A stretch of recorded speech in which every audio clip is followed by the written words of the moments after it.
Salam solidaritas Bro dan Sis, selamat datang di Sekolah Kader Solidaritas Indonesia. Saya yakin Bro dan Sis sedikit banyak sudah mengetahui tentang PSI. Namun pada video pertama ini saya ingin mengajak kita semua kembali mengingat awal pembentukan PSI. PSI lahir di tahun 2014 dari sebuah kegelisahan sekelompok anak muda terhadap cara berpolitik lama. Saat itu saya bersama Bro dan Sis seperti Bro Tony, Sis Mayang, Sis Isyana, Sis Danik, Bro Chandra, dan Sis Lila. Kami memimpikan sebuah partai di mana semua orang, terutama anak-anak muda dan perempuan, dapat menyalurkan aspirasi politiknya tanpa memandang suku, ras, maupun agama. Awalnya tentu tidak mudah, anak muda mendirikan partai apa bisa? Sudah punya pengalaman? Pertanyaan-pertanyaan seperti ini bukan 1-2 kali kami dengar, namun berbekal idealisme dan semangat pantang menyerah, ditambah dengan jejaring, perkawanan, dan tentunya kekuatan media sosial, PSI berhasil terbentuk di seluruh provinsi di Indonesia. Bahkan di tahun 2016, PSI menjadi satu-satunya partai yang lolos verifikasi Kementerian Hukum dan HAM. Kerelaan Bro dan Sis pengurus PSI di tingkat kecamatan yang meminjamkan rumahnya untuk dijadikan kantor menjadi salah satu kuncinya. Bayangkan, PSI harus memiliki kepengurusan dan kantor di semua provinsi, 75% dari 514 kabupaten kota, dan 50% dari 7.000 lebih kecamatan di seluruh Indonesia. Membayangkannya saja tidak mudah. Syarat yang sama kembali harus dibuktikan saat verifikasi KPU, agar PSI bisa ikut pemilu 2019. Ditambah lagi dengan syarat keanggotaan minimal 1.000 anggota di setiap kabupaten kota atau 1/1000 dari jumlah penduduk di kabupaten kota itu. Awalnya partai peserta pemilu 2014 tidak perlu ikut verifikasi ini. PSI pun menggugat aturan yang tidak adil ini ke Mahkamah Konstitusi dan dikabulkan. Semua partai harus mengikuti verifikasi KPU. Aturan teknis verifikasi anggota pun diperingan. Hasilnya, PSI berhasil lolos verifikasi KPU tanpa melewati gugatan ke Bawaslu. Sebagai partai baru yang mengedepankan meritokrasi, PSI melakukan terobosan baru dalam menjaring calon anggota legislatif. Seluruh caleg harus mengikuti proses seleksi yang melibatkan tim juri independen. Mulai dari Ibu Mari Elka Pangestu hingga Bapak Mahfud MD. Proses seleksi wawancara dilakukan secara terbuka dan dapat diakses melalui media sosial PSI. Muncullah nama-nama seperti Bro Giring Ganesha, Bro Haryanto Arbi, hingga Sis Dini Purwono dan Bro Surya Chandra. Seleksi ini pun berbuah manis. PSI menjadi satu-satunya partai yang tidak mencalonkan mantan terpidana korupsi.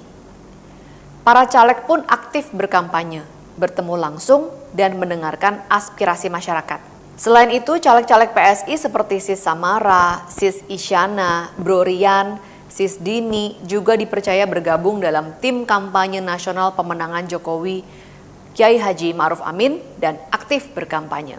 PSI juga menggelar Solidarity Tour ke berbagai daerah di Indonesia dengan membuka kelas-kelas pelatihan mulai dari fotografi, make up, hingga digital marketing yang bertujuan untuk memberdayakan masyarakat dan pemilih.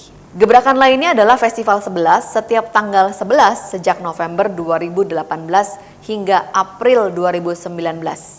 Dalam Festival 11 ini, saya menyampaikan pidato-pidato politik yang kritis. Di saat yang sama, berbagai kampanye negatif terhadap PSI bermunculan dan disebarkan secara masif melalui media sosial. Mulai dari suara akan hangus jika memilih PSI, hingga isu SARA datang silih berganti.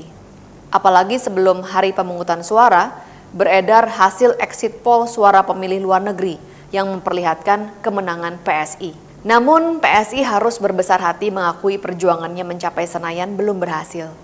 Parliamentary threshold atau ambang batas parlemen pusat sebesar 4% belum bisa ditembus. PSI mendapatkan hampir 2% suara, ini tidak membuat PSI patah semangat. Apalagi PSI menang besar di luar negeri serta berhasil mendudukan 72 wakil di berbagai DPRD provinsi maupun kabupaten kota. termasuk satu fraksi di ibu kota DKI Jakarta.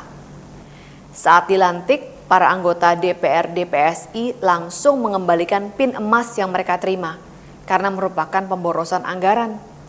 Mereka juga terus bekerja keras untuk rakyat, termasuk dengan membuka posko pengaduan warga dan mengawal anggaran. Masih ingat kan dengan viralnya kasus anggaran lem I-Bond sebesar 82 miliar yang dibongkar oleh Bro William Aditya Sarana. Tidak hanya di DPRD, kader-kader PSI juga mendapatkan kepercayaan untuk berkiprah di tingkat nasional. Bro Surya Chandra dipercaya Presiden Joko Widodo sebagai Wakil Menteri Agraria dan Tata Ruang atau Wakil Kepala Badan Pertanahan Nasional. Sementara Sis Dini Purwono mendapatkan kepercayaan untuk menjadi juru bicara kepresidenan bidang hukum. Namun ini tidak membuat PSI berpuas diri. Evaluasi, penguatan struktur, dan berbagai terobosan terus dilakukan. Sebagian pengurus juga berupaya meningkatkan kapasitas diri, termasuk saya yang mendapatkan beasiswa untuk melanjutkan studi S2 di Singapura. Untuk itu di tahun 2020, Bro Giring Ganesa dipercaya untuk menjadi pelaksana tugas Ketua Umum sekaligus mendeklarasikan diri sebagai calon presiden. Bersama Bro dan Sis di seluruh Indonesia, Bro Giring terus bergerak, termasuk di tengah pandemi COVID-19. Begitu pula dengan pengurus dan anggota DPRD PSI yang memberikan bantuan bagi warga yang membutuhkan hingga menyumbangkan sebagian gajinya. PSI juga turut membuat terobosan dengan menggelar konvensi penjaringan kepala daerah untuk Pilkada 2020, terutama di daerah di mana PSI memiliki satu fraksi seperti Surabaya dan Tangerang Selatan. Berbekal evaluasi, penguatan struktur, dan berbagai terobosan yang dilakukan, PSI optimistis bisa makin berkembang, berhasil mencapai Senayan di pemilu 2024, dan terus menyuarakan aspirasi rakyat. Salam solidaritas.